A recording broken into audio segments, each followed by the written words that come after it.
اللہ رحمان، اللہ اللہ رحمان، اللہ اللہ۔ بسم اللہ الرحمن الرحیم۔ السلام علیکم ناظرین، آپ دیکھ رہے ہیں پروگرام ماہ رمضان معارف قرآن میں آپ کا میزبان محمد ارسلان فاروق۔ ناظرین، آج کا ہمارا موضوع ہے حضرت علی رضی اللہ تعالی عنہ کی شہادت کے حوالے سے کہ آج 21 رمضان ہے اور ان کی شہادت کا دن ہے۔ حضرت علی کون تھے، حضرت علی کی نسبت کن سے تھی، حضرت علی کو کیا مقام اور مرتبہ ملا، یہ ہم سب جانتے ہیں۔ آپ داماد رسول صلی اللہ علیہ وسلم تھے، شیر خدا تھے۔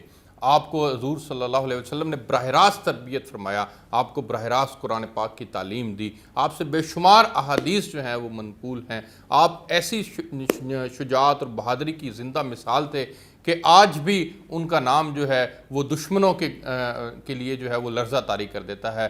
آپ اگر میدان جنگ کے اندر اٹھا کے دیکھیں تو آپ نے وہاں پر بھی راہ خدا کے اندر اللہ رب العزت کی ذات کے لیے مثالیں ایسی ملتی ہیں کہ اللہ رب العزت کی ذات کے لیے وہاں پر بھی لڑے۔ اگر تعلیمی میدان کے اندر اٹھا کے دیکھیں تو وہاں پر بھی آپ کی بے شمار جو ہیں وہ مثالیں ایسی موجود ہیں کہ آپ کو اتحاد اور فقہ کا علوم جو تھا وہ اس کے اندر بے مثال تھے۔ حضرت عمر اور حضرت عائشہ رضی اللہ تعالی عنہ جیسی شخصیات بھی حضرت علی کی طرف ریفر کیا کرتی تھی۔ یہ آج حضرت علی کی شہادت کا دن ہے اور اسی نسبت سے آج ہم نے یہ پروگرام ترتیب دیا ہے۔ پروگرام کے اندر میں سب سے پہلے جس طرح سے ہدیہ نعت کے لیے درخواست کرتا ہوں، میں فیضان نقشبندی سے درخواست کرتا ہوں کہ وہ ہدیہ نعت پیش کریں، پھر اپنے مہمانوں کا میں آپ سے تعارف کروں گا اور ہم اپنی گفتگو کا آغاز کریں گے۔ صلی علی نبینا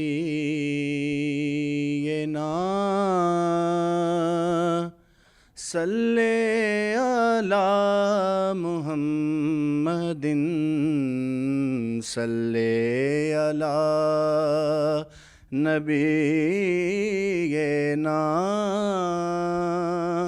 صلی علی محمد۔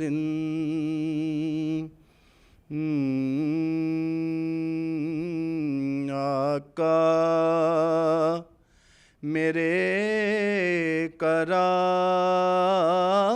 ہیں، ہر بے قرار کے آقا میرے قرار ہیں، ہر بے قرار کے آقا میرے قرار ہیں، ہر بے قرار کے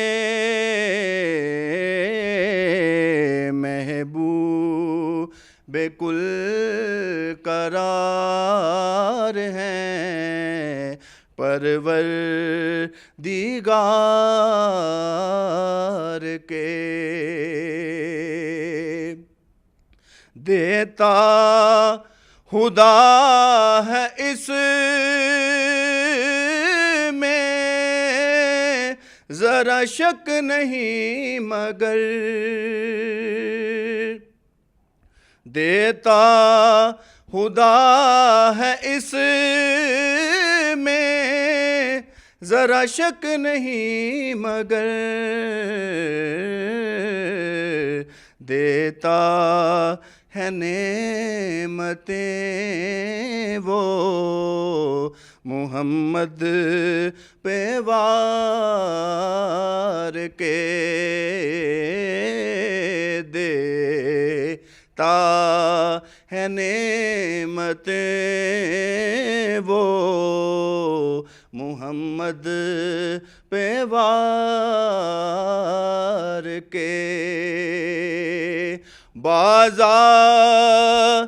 مصطفیٰ ہے یہاں نگت مانگ تو، بازار مصطفیٰ ہے یہاں نگت مانگ تو، او نا سمجھ یہاں نہیں، سو دے ادار کے اونا سمجھ یہاں نہیں، سو دے ادار کے صدقہ حسن حسین کا ہے رات دیجئے، صدقہ حسن حسین کا ہے رات دیجئے، در پر کھڑے ہیں آپ کو منگتے پکارتے،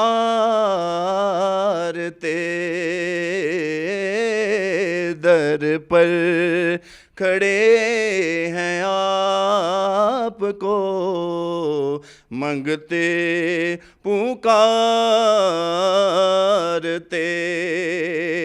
ساجد نام نعت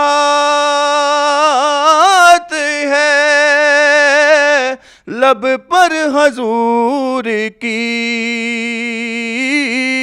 ساجد نام نعت ہے لب پر حضور کی، لو میں چلا ہوں عاقبت اپنی سوار کے، لو میں چلا ہوں عاقبت اپنی سوار کے، آقا میرے قرار ہیں ہر بے قرار کے۔ بہت شکریہ فیضان نقشبندی۔ میں اپنے مہمانوں کا تعارف کرواتا چلوں، کسی تعارف کے محتاج نہیں ہے، مفتی سید عاشق حسین صاحب۔ مفتی صاحب بہت شکریہ آپ کا پروگرام کے اندر جوائن کرنے کے لیے۔ ان کے ساتھ تشریف رکھتے ہیں پروفیسر سید محمود غزنوی صاحب، چیئرمین ہیں قومی امن کمیٹی کے۔ پروفیسر صاحب آپ کو بہت شکریہ جوائن کرنے کے لیے۔ ان کے ساتھ تشریف رکھتے ہیں علامہ محمد ارشد عابدی صاحب، آپ پروفیسر ہیں جامعۃ المنتظر کے۔ بہت شکریہ پروفیسر صاحب آپ کا ہمیں پروگرام میں جوائن کرنے کے لیے۔ میں سب سے پہلے مفتی صاحب آپ کے پاس آنا چاہوں گا۔ حضرت علی داماد رسول ہیں، اونچی نسبت ہے، حضور صلی اللہ علیہ وسلم نے خود آپ کی تربیت فرمائی، شروع سے آپ صلی اللہ علیہ وسلم کے ساتھ وہ رہے۔ حضرت کی شان کے لیے چند الفاظ ارشاد فرمایا۔ بسم اللہ الرحمن الرحیم۔ ناظرین، چلتے ہیں اللہ کے قرآن کے گلشن میں۔ حضرت علی المرتضیٰ شیر خدا، حیدر کرار، فاتح خیبر، داماد رسول، سرتاج بطول، اخیر رسول، وارث علم و گھرانہ رسول کرم اللہ وجہ الکریم کو ڈھونڈنے تو قرآن ہمیں کہتا ہے کہ ان اللہ یحب المتقین، اللہ محبت کرتا ہے متقیوں سے۔ اور جب ہم متقیوں کو ڈھونڈتے ہیں تو علی المرتضیٰ متقیوں کی امامت کے منصب پر فائز نظر آتے ہیں۔ علی المرتضیٰ کرم اللہ وجہ الکریم کے بہت سارے القابات میں ایک لقب امام المتقین بھی ہے، اور جس علی کی جماعت صاحبان تقوی ہوں اور ان سے رب محبت کے دعوے کرے، اس صاحبان تقوی جماعت کے امام کی ناظرین شان کیا ہوگی۔ یہ تو گلشن قرآن کی بات تھی۔ اور میں اپنے موضوع کی طرف جانے سے پہلے سچ ٹی وی کے اینکر ارسلان فاروق صاحب کو اور اس کے آنر علامہ سید افتخار حسین نقوی صاحب کو اور دیگر تمام سٹاف کو اس حوالے سے داد سخن دوں گا اور سلام پیش کروں گا کہ انہوں نے کوئی موقع ہاتھ سے نہیں جانے دیتے جس موقع پر یہ نبی کی امت کی وحدت کا پیغام اپنی سکرین سے نہ دیں۔ جیسے آج میرا تعلق بریلوی مکتبہ فکر اہل سنت سے ہے، میرے ساتھ بیٹھے پروفیسر سید محمود غزنوی صاحب کا تعلق مسلک اہل حدیث سے ہے، اس سے آگے بیٹھے ہوئے ناظرین جن کو آپ دیکھ رہے ہیں ان کا تعلق مسلک اہل تشیع سے ہے۔ گویا اس وقت پوری امت جو ہے وہ فضائل علی المرتضیٰ شیر خدا کرم اللہ وجہ الکریم پر سچ کی سکرین پر آپ کو نظر آ رہی ہے۔ جہاں تک علی المرتضیٰ کرم اللہ وجہ الکریم کا فرمان ہے، میں اگر اقبال سے پوچھوں تو اقبال کہتا ہے میں نے ساری کائنات کی انسانیت کو کھنگالا ہے، جو مقام اور مرتبہ اور شرف مجھے علی کی ذات میں نظر آیا ہے وہ کسی میں نہیں، مگر اس شرف اور مرتبے کے باوجود علی نبی نہیں، علی نبی کا ویر ہے۔ اللہ، اس تمام مقام اور مرتبہ، اقبال سے میں نے پوچھا وہ مقام اور مرتبہ کیا ہے جو تو نے آدم علیہ السلام سے لے کر علی المرتضیٰ تک ساری کائنات کی انسانیت کو کھنگالا اور سوائے علی کے تمہیں کسی میں نظر نہیں آیا؟ تو ناظرین اقبال کہتا ہے کسیرا میسر نشد ای سعادت بکعبہ ولادت بمسجد شہادت۔ حضور صلی اللہ علیہ وسلم نے جب سب کو جمع کیا اور اعلان فرمایا، نبوت کا اعلان فرمایا، تو اس وقت آپ حضرت علی رضی اللہ تعالیٰ عنہ سب سے پہلے تھے جنہوں نے فرمایا تھا کہ گو کہ میری ٹانگیں کمزور ہیں اور میں عمر میں بھی کم ہوں، لیکن میں آپ صلی اللہ علیہ وسلم کی نے جو فرما رہے ہیں جو وہ حق ہے اور میں اس کی تائید کرتا ہوں، اس کے بدلے میں جو حضور صلی اللہ علیہ وسلم نے فرمایا، حضرت میں روشنی آپ کی چاہوں گا کہ آپ اس کے اوپر بات کریں۔ آپ صلی اللہ علیہ وسلم نے فرمایا کہ علی تو میرا بھائی اور وارث ہے۔ میں اس کرنا چاہوں گا جناب، حضرت علی المرتضیٰ کرم اللہ وجہ الکریم کی ذات کے متعلق جو روایات ہیں نا جی کہ آپ بڑے پست قد تھے اور آپ کی ٹانگیں کمزور تھیں، یہ ایسا ہی ہے جیسے میں کہوں جارا بڑا پہلوان تھا اور اکھاڑے میں بڑا مرد میدان تھا، اور جیسے شاہ صاحب آگے جا کے بیان کریں گے بڑا فاتح تھا، مگر اس بیچارے کی ٹانگیں بڑی کمزور تھیں۔ جو طاقتور ہوتا ہے، جو ید اللہ ہے، جو اللہ کی قوتوں کا ہاتھ ہوتا ہے، وہ کمزور اور دبلا پتلا نہیں ہوتا۔ علی کا قد اتنا کہا گیا، وہ یہ کہا جا سکتا ہے کہ آپ کا بچپنا تھا، آپ نے کہا یا رسول اللہ میں اگرچہ عمر میں بہت کم ہوں مگر ہر آڑے وقت میں آپ مجھے اپنے سامنے دیوار کی صورت میں کھڑا دیکھیں گے اور وہ دیوار آپ کے اور دشمن کے درمیان ڈھال بن کر کھڑی ہوگی۔ آپ کو یہ بھی فضیلت حاصل ہے کہ آپ کی پیدائش حرم کعبہ کے اندر ہوئی ہے، اور رسول صاحب وہی تو ہے نا کسیرا میسر نشد ای سعادت۔ حضرت علی المرتضیٰ تو اتنا بلند و بالا قد و قامت کے مالک تھے کہ جب کعبۃ اللہ سے بت گرا رہے تھے نا تو حضور نے پوچھا مسکرا کر ناظرین کہ علی بھائی تیرا ہاتھ کہاں تک پہنچا ہے؟ عرض کیا یا رسول اللہ اگر آپ کہیں تو میں خدا کے عرش کی دہلیز پہ ہاتھ رکھ دوں۔ علی اتنا بلند و قد و قامت کے مالک ہیں کہ فرش پہ بیٹھے ہوں تو ہاتھ ان کا عرش کی بلندیوں کو چھوتا ہے۔ تو میں بات کر رہا تھا علی المرتضیٰ کی کہ علی المرتضیٰ وہ ہیں جو کعبے میں پیدا ہوئے ہیں۔ علی کی زندگی کا سورج کعبۃ اللہ کے اندر طلوع ہوا ہے اور مساجد اللہ کے اندر علی المرتضیٰ کی زندگی کا سورج غروب ہوا ہے۔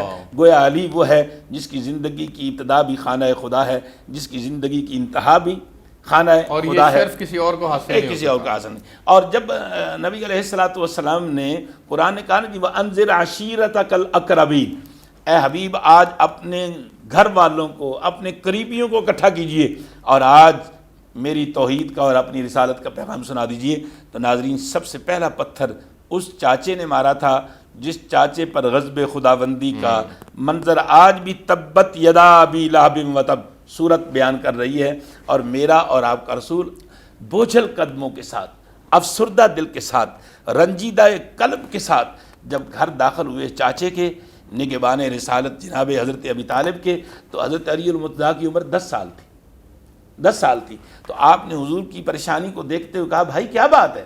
تو اللہ کے رسول نے ناظرین اپنے کوہ صفا پر اپنے ساتھ ہونے والے جب واقعہ کو دہرایا تو یہ ہے قول شجاعت علی جس کی طرف آپ کو ارسلان صاحب متوجہ کر رہے تھے۔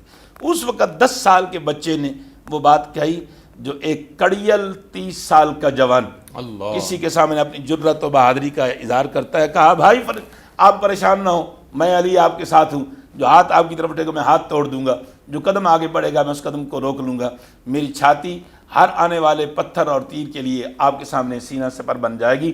میں اگر یہاں ارسلان صاحب یہ بات کہوں نا جی ایمان کی بات چلی ہے تو سب ایمان لائے ہیں، علی وہ ہے جو ایمان بن کے آیا ہے، کوئی شک کیونکہ کعبے کے اندر پیدا ہونے والا شخص کوئی غیر نہیں ہو سکتا، وہ صاحب ایمان نہیں ہو سکتا ہے۔ سب نے ایمان قبول کیا ہے، علی ایمان بن کر آیا ہے۔ اللہ اکبر۔ میں آگے بڑھنا چاہوں گا، پروفیسر محمود غزنوی صاحب کے پاس جانا چاہوں گا۔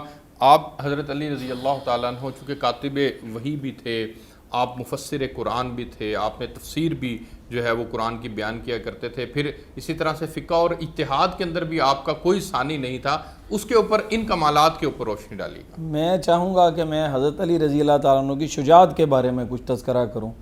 حضرت علی رضی اللہ تعالیٰ عنہ ایک ضرب المثل ہیں بہادری کی، شجاعت کی، اور جہاں پر بہادری کی مثال دی جاتی ہے تو مسلم تو درکنار، اب غیر مسلم بھی نظر آتا ہے کہ حضرت علی رضی اللہ تعالیٰ عنہ کی ذات گرامی کو بہادری کے ایک سمبل کے طور پر، ایک استعارے کے طور پر استعمال کرتے ہیں. اور ان کی شجاعت کا یہ عالم ہے کہ ایک قصہ ایسا ہے کہ حضرت علی رضی اللہ تعالیٰ عنہ جب ایک نوزائیدہ بچے تھے اور ایک چھوٹی عمر میں اپنے پنگوڑے میں تھے، تو ان کی والدہ فاطمہ بنت اسد، وہ جنہیں خیر ام الخیر بھی کہا جاتا ہے، انہوں نے دیکھا کہ ایک بہت بڑا سام جو ہے وہ آپ کے پنگوڑے میں داخل ہو گیا. آپ چلائیں اور حضرت ابو طالب جو ہے وہ دوڑے. جب انہوں نے شور ڈالا تو وہ کیا دیکھتے ہیں کہ حضرت ابو طالب کے ایک بہت بڑے پھن والا سام جو ہے وہ پنگوڑے میں موجود ہے. تو انہوں نے، کیونکہ والد تو کسی چیز کی پرواہ نہیں کرتا، جب انہوں نے سام دیکھا تو فوراً اس کو پکڑ کر انہوں نے کھینچنا چاہا. تو جب وہ سانپ کو کھینچا تو وہ سانپ ان سے کھینچا نہ گیا. تو دیکھا تو ادھر سے حضرت علی رضی اللہ تعالیٰ نے بچپن میں ہی اس کو گردن سے مضبوطی سے پکڑا تھا. اللہ. تو کہتے ہیں کہ یہ واقعہ مشہور ہے کہ حضرت علی رضی اللہ تعالیٰ نے اس کو چھوڑا نہیں اور حضرت ابو طالب نے کھینچا. دونوں باپ بیٹے میں ایک رسہ کشی کا ایک طرح مقابلہ شروع ہو گیا. تو وہ سام جو ہے وہ درمیان سے چیرا گیا، اور اسی وقت سے ان کی والدہ نے ان کو حیدر کا لقب، یعنی چیر دینے والا، وہ لقب دیا.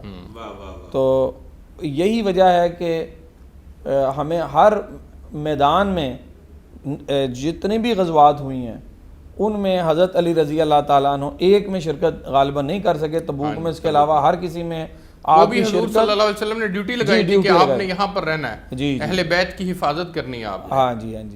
تو اس کے علاوہ ہر جگہ آپ کی شجاعت جو بے مثال ہے. مطلب جب خیبر پر حملہ کیا جانے لگا تو نبی کریم صلی اللہ علیہ وسلم نے آپ کا انتخاب فرمایا، جبکہ بہت لوگوں کی خواہش تھی، اور علم آپ کو دیا گیا. اور پھر مرہب کا جو حال ہوا تو اس پر آج بھی یہ شعر پڑھنے کو دل کرتا ہے کہ دیوار کانپتی ہے در کانپتا ہے، دیوار کانپتی ہے در کانپتا ہے، علی تیرے نام سے خیبر کانپتا ہے. تو علی رضی اللہ تعالیٰ عنہ کا نام تو ایک روب کی شکل جو ہے وہ غاصبوں پر ہو گیا، کافروں پر ہو گیا، اور جو بھی باطل قوتیں ان کے لیے یہ ایک ایسا نام ہو گیا. اس کے بعد پھر ہر معاملے میں، جیسے کہ غزوہ خندق کے واقعات ہیں، غزوہ خندق میں عمر بن عبدو کو آپ نے مارا، جو اس وقت کا بہت بڑا عرب تھا. اور ہم پاکستان نے تو صحیح طریقے سے حضرت علی رضی اللہ عنہ کو خراج تحسین پیش کیا کہ ہماری جو بہادر افواج ہیں اس کا سب سے بڑا جو اعزاز بہادری کا ہے وہی نشان حیدر جو ہے وہ کمیموریٹ کیا گیا حضرت علی رضی اللہ تعالیٰ عنہ کی بہادری کو.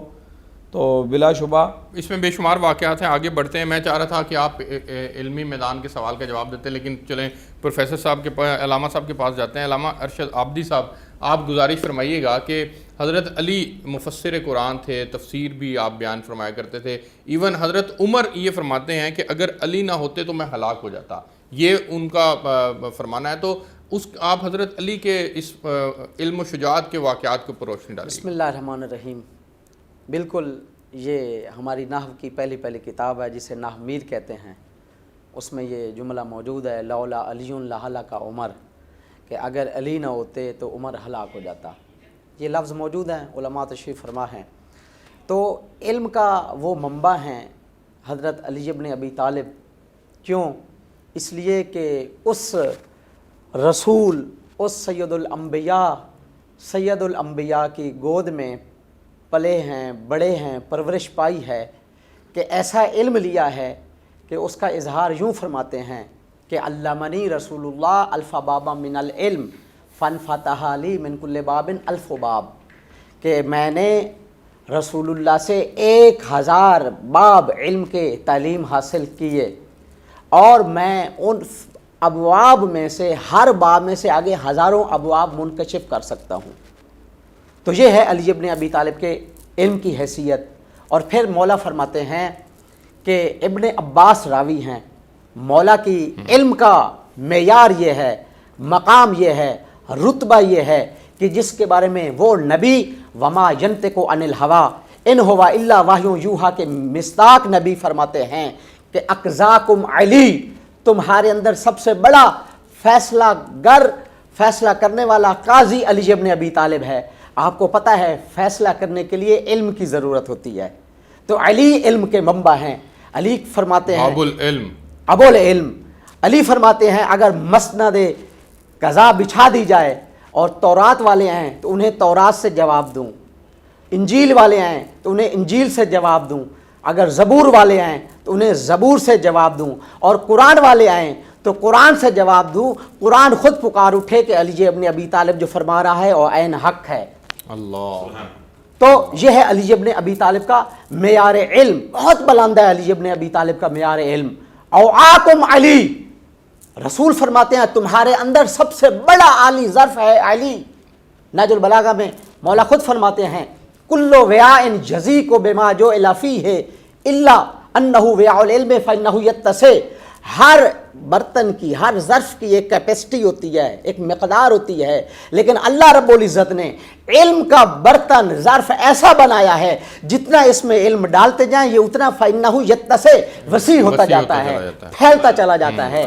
تو وہ علی جو رسول سے علم لے رہے ہوں، جن کو رسول علم دے رہے ہوں، وہ علی فرماتے ہوئے نظر آتے ہیں انی عالم من طرق السماوات من طرق الارض، میں علی ابن ابی طالب زمین کے رستوں سے بہتر آسمان کے رستوں کو جانتا ہوں۔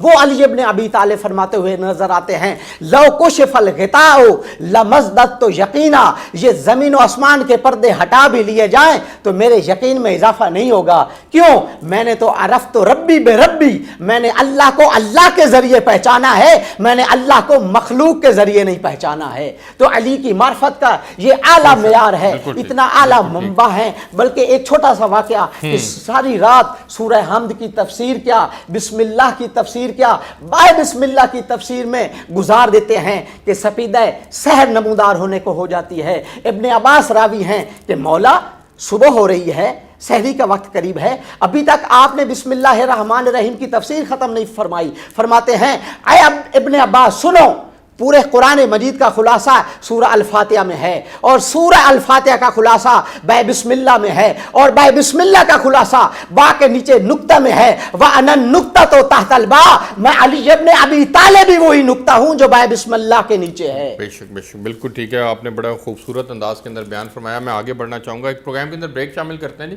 بریک سے واپس آئیں گے تو پھر مفتی سید عاشق حسین صاحب سے جانیں گے کہ حضرت علی جو تھے وہ بہترین جج بھی تھے، منصف بھی بڑے بہترین تھے، اس پہلو کے اوپر روشنی ڈالیں، عدل و انصاف کے پہلو کے اوپر ان کی ذات اقدس سے جو ہے وہ ہم کچھ سیکھنے کی کوشش کریں گے، میرے ساتھ رہیے گا۔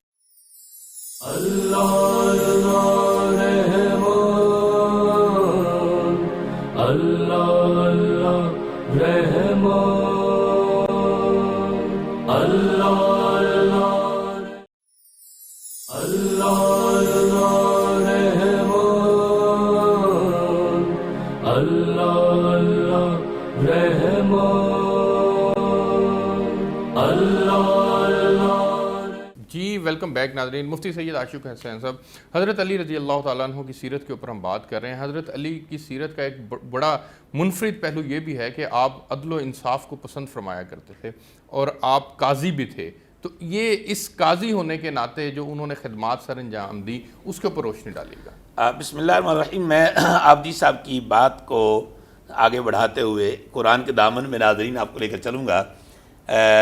علی المرتضیٰ شیر خدا کرم اللہ وجہ الکریم کے باغ کے نکات کے حوالے سے جو عابدی صاحب بات کہہ رہے تھے اور پروفیسر سید محمود غزنوی صاحب نے بات ان کی طرف ریفر کی تھی، تو علامہ اقبال کہتے ہیں اللہ اللہ بائے بسم اللہ پدر، اللہ اللہ بائے بسم اللہ پدر، مانی ذبح عظیم آمد پسر۔ وہ باپ بیٹے کا تذکرہ کرتے ہوئے علی المرتضیٰ کا تعارف کرواتے ہیں کہ علی وہ ہے جو قرآن کی با اور با کے نیچے جو با کی پہچان ہے وہ نقطہ ہے، اور علی وہ ہے جو نقطہ قرآن سے قرآن کے نقطوں کو سمجھاتا ہے۔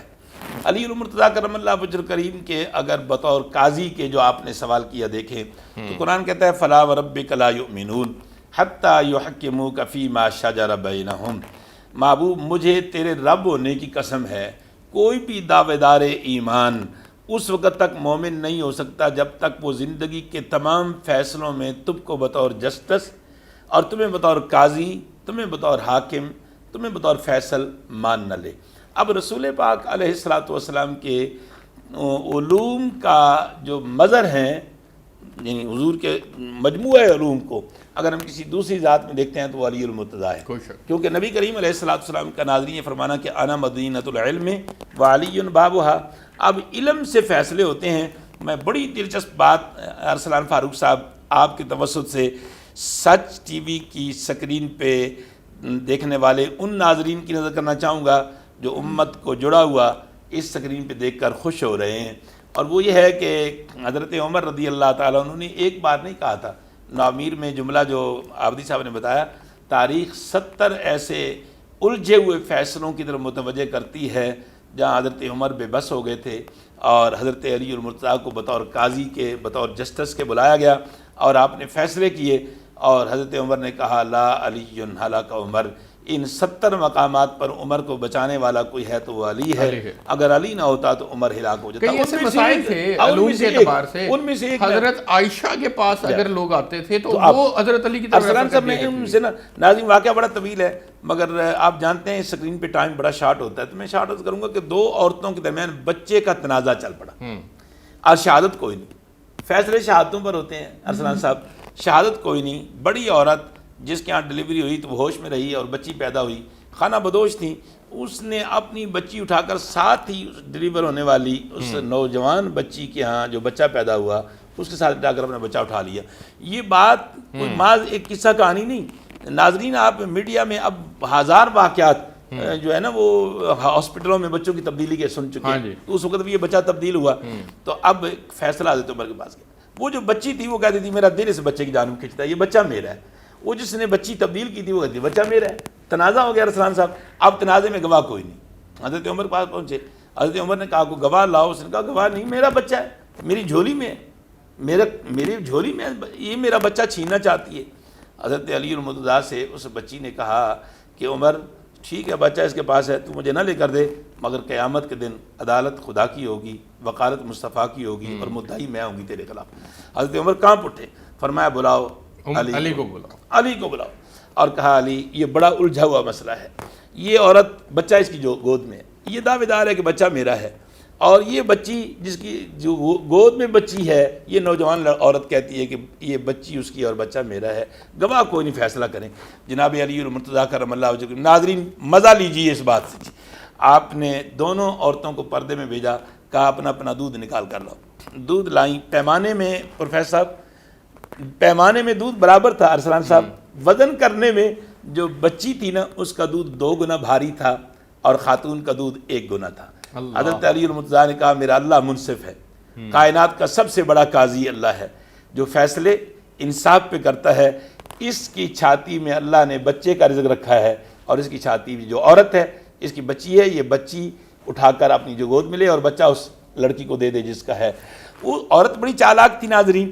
ارسلان صاحب اس نے کہا یہ کیا ہوا جی، میں 5 بچوں کی ماں ہوں، میرا جسم کمزور ہو چکا ہے، نکات ہو چکی ہے، میرا دودھ پتلا ہو چکا ہے، اس کا وزن بھی کم ہے، یہ ینگ ہے، اس کا دودھ چونکہ سگنا ہے تو وہ تھنک ہے اور اس کے بھاری پن ہے۔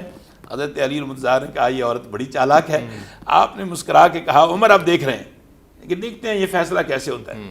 آپ نے پھر عقلی مار ماری۔ ناظرین حضرت علی المرتضیٰ نے دونوں عورتوں کو الگ کر دیا اور ایک کے پاس جا کر کہا کہ عمر بڑا سخت ہے، وہ کہتا ہے نہیں نہ مانتی تو اس بچے کو قتل کر دو، آدھا ٹکڑا اس کو دے دو آدھا اس کو دے دو، جھگڑا ختم کرو۔ اب جب اس بڑی عورت کو کہا نا کہ بھئی عمر یہ کہتے ہیں کہ اس بچے کے 2 ٹکڑے کر دیے جائیں اور آدھا اس کو دے دی جائے آدھا اس کو دے دیا جائے، اس نے دیکھا میرا تو رہ نہیں رہا، جو قابض تھی نا اس نے کہا میرا تو رہ نہیں رہا، اس کا بھی نہ رہے، کہتی ہے ٹھیک ہے مجھے منظور ہے کر دے۔ ناظرین اس کو ماں کہتے ہیں، اس کو ماں کہتے ہیں۔ اب جب اس لڑکی کے پاس آئے، ہائے ہائے ہائے ہائے ہائے، جس کی گود میں بچی ہے اور بچے کی طلبگار ہے، ماں اس کو کہتے ہیں۔ ارسلان صاحب جب اس سے حضرت علی المرتضیٰ نے کہا نا، اس نے کہا نہ نہ نہ میرے بچے کو نہ مارنا، اس کی گود میں دے دیں۔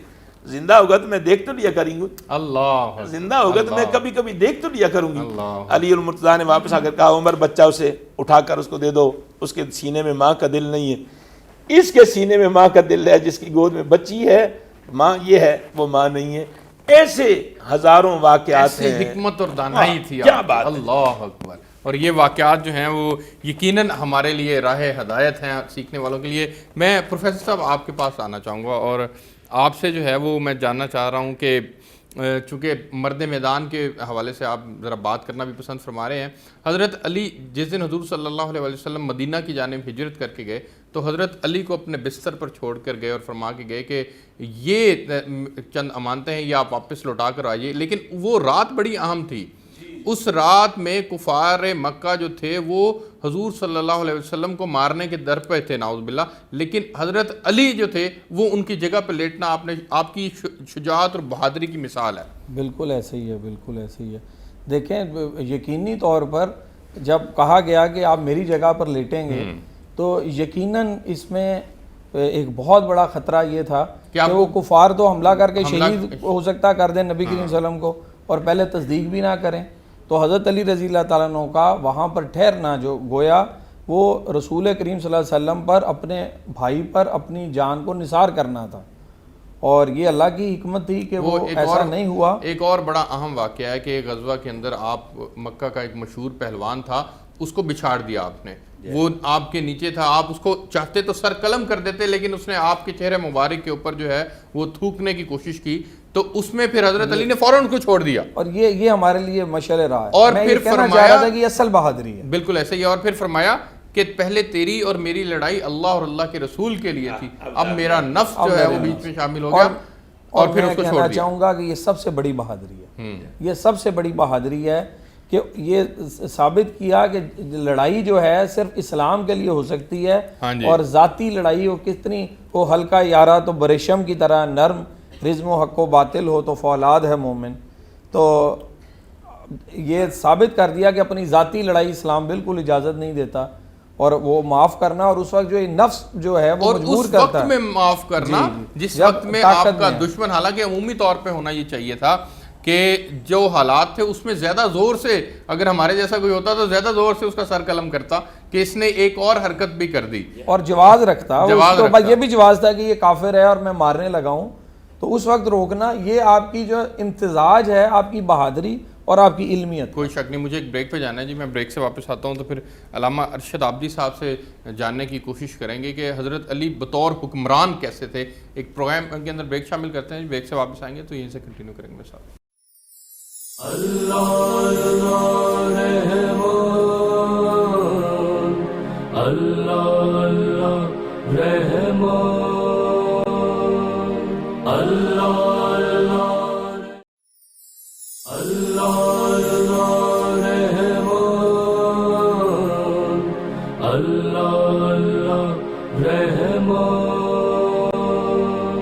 اللہ جی ویلکم بیک ناظرین۔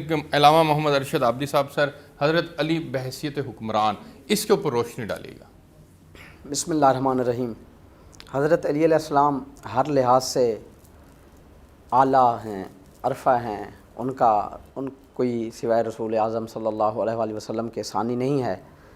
تو حضرت علی علیہ السلام کو جب خود لوگ آئے بیعت کے لیے 35 ہجری کو، 18 ذی الحجہ کو جب حضرت عثمان کا انتقال ہوا، ان کی وفات ہو گئی، تو حضرت علی علیہ السلام کے پاس کافی لوگ آئے کہ آپ بیعت لیں، فلسطین کے لوگ آئے، حجاز کے لوگ آئے، شام سے آئے، جی بہتر۔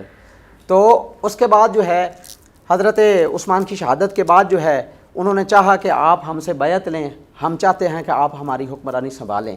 تو حضرت علی تو 11 ہجری رسول اللہ کی وفات سے لے کر 35 ہجری تک تقریباً 24 سالہ انہوں نے خانہ نشینی میں اور اپنی اللہ کی عبادت میں گزارے، کسی حکومتی معاملات میں مداخلت نہیں کرتے تھے۔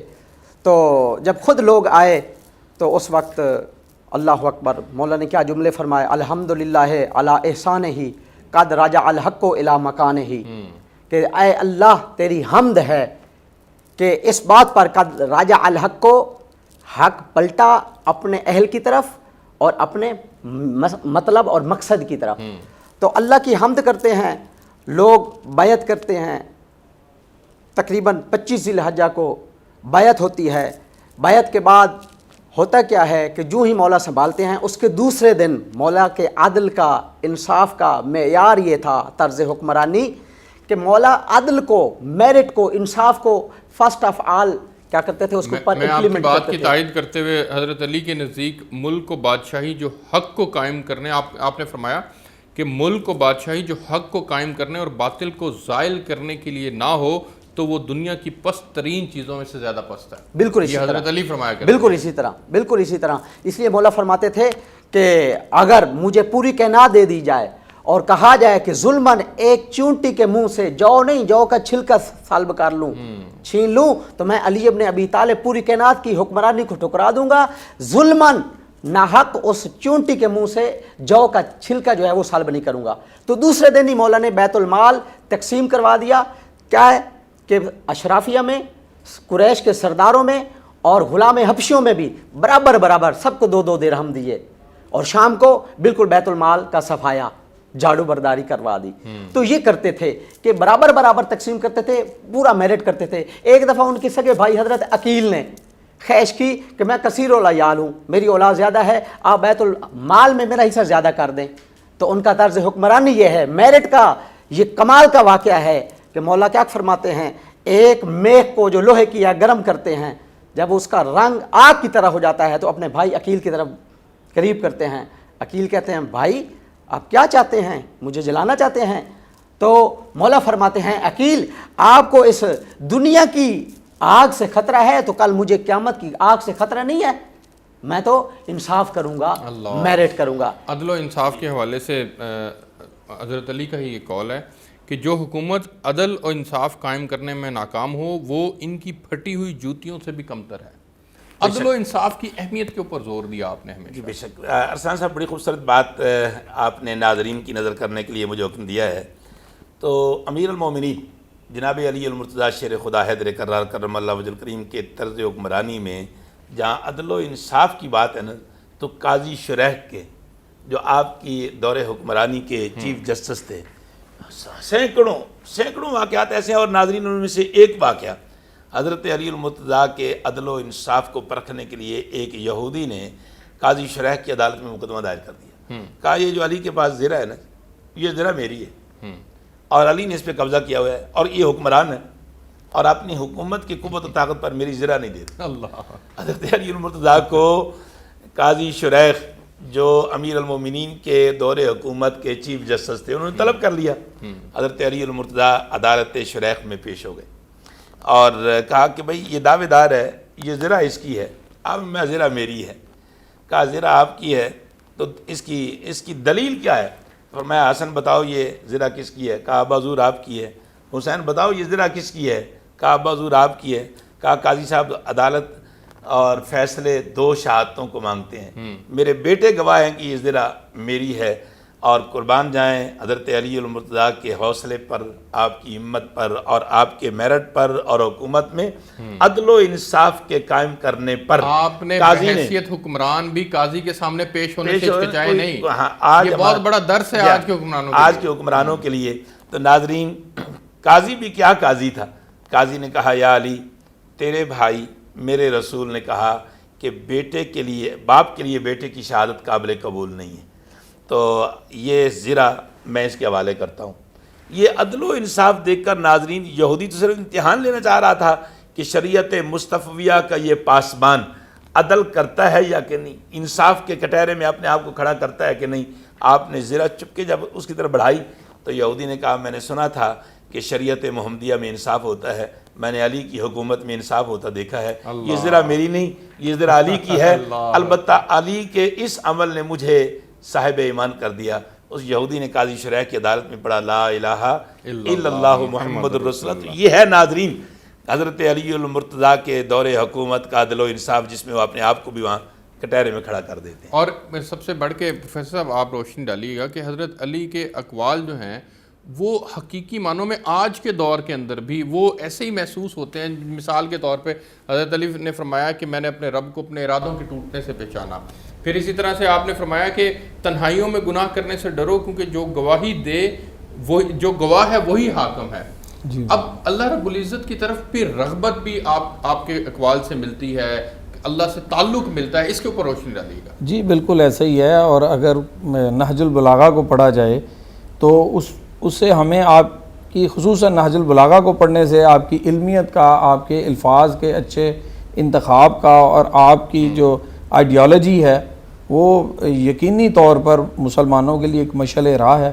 اور آپ ایک اتنے اعلیٰ درجے کے خطیب تھے کہ نبی کریم صلی اللہ علیہ وسلم کے ساتھیوں میں میرا خیال سب سے اعلیٰ خطابت آج کے جو اللہ نے مبلغین کے لیے ان کی نہج البلاغہ کو پڑھنے سے کافی فائدہ ہو جاتا ہے. آخر میں پیغام کی صورت میں میرے پاس چند منٹ رہ گئے ہیں, پیغام کیا حضرت علی کی زندگی سے ملتا ہے ہمیں؟ بسم اللہ الرحمن الرحیم. مولا کا یہ فرمان ہے من تواضع للہ قد رفعہ اللہ, کہ جو اللہ رب العزت کی خوشنودی کے لیے, رضا کے لیے عاجزی انکساری فروتنی اپناتا ہے, قد رفعہ اللہ, اللہ رب العزت اس کو بلندی عطا کرتا ہے. تو ناظرین, میں ارسلان فاروق صاحب کی طرف سے آپ کے طرف یہ پیغام پہنچانا چاہوں گا, جہاں تک ہر بندہ انا کا شکار ہے اور پتہ نہیں میرے ساتھ میں ہوں, میں نہیں ہے, بلکہ معصوم فرماتے ہیں من تواضع للہ قد رفعہ اللہ, جس نے اللہ کے لیے عاجزی کی, اپنے آپ کو چھوٹا کر کے پیش کیا تو اس کو اللہ بلند کرے گا. جس کو اللہ بلند کرتا ہے اس کو کوئی پستی نہیں دکھا سکتا. حضرت آپ بھی مختصر یا نہایت اختصار کے ساتھ ناظرین میں اقبال کی زبان میں آپ کو پیغام دینا چاہوں گا. خلاصہ اسلام کیا ہے؟ اقبال کہتے ہیں کہ اسلام کے دامن میں بس اس کے سوا کیا ہے, ایک ضرب ید اللہ, ایک سجدہ شبیر. اللہ اکبر. آپ تینوں مہمانوں کا بہت شکریہ. ناظرین, میں ہدیہ نعت کے لیے درخواست کروں گا فیضان نقشبندی سے کہ وہ ہدیہ نعت پیش کریں. کوئی نبی نہیں ہے میرے مصطفیٰ کے بعد, کوئی نبی نہیں ہے میرے مصطفیٰ کے بعد, شیر خدا نہیں ہے کوئی مرتضیٰ کے بعد, شیر خدا نہیں ہے کوئی مرتضیٰ کے بعد, کوئی نبی نہیں ہے. نہ ہے کسی کے بیٹے حسین و حسن سے اور, نہ ہے کسی کے بیٹے حسین و حسن سے اور, نہ فاطمہ سیما ہے نہ کوئی فاطمہ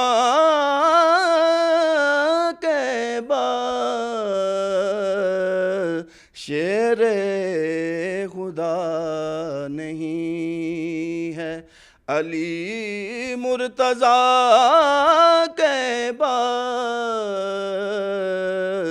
کوئی نبی نہیں ہے. عباس تیرے نام کو میں اپنے خون سے, عباس تیرے نام کو میں اپنے خون سے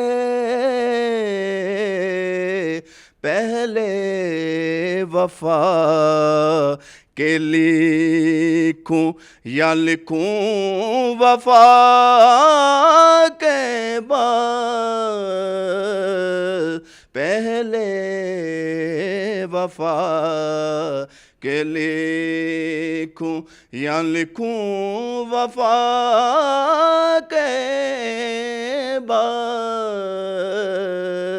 کوئی نبی نہیں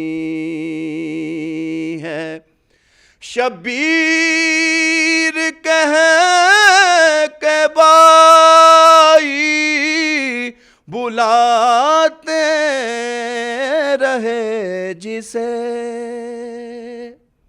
شبیر کہہ کے بائی بلاتے رہے جسے، اب حر اور کیا کرے اب اس عطا کے بعد، اب حر اور کیا کرے اب اس عطا کے بعد، کوئی نبی نہیں ہے میرے مصطفیٰ کے بعد، شیر خدا نہیں ہے علی مرتضیٰ کے بعد، شیر خدا نہیں ہے علی مرتضیٰ کے بعد۔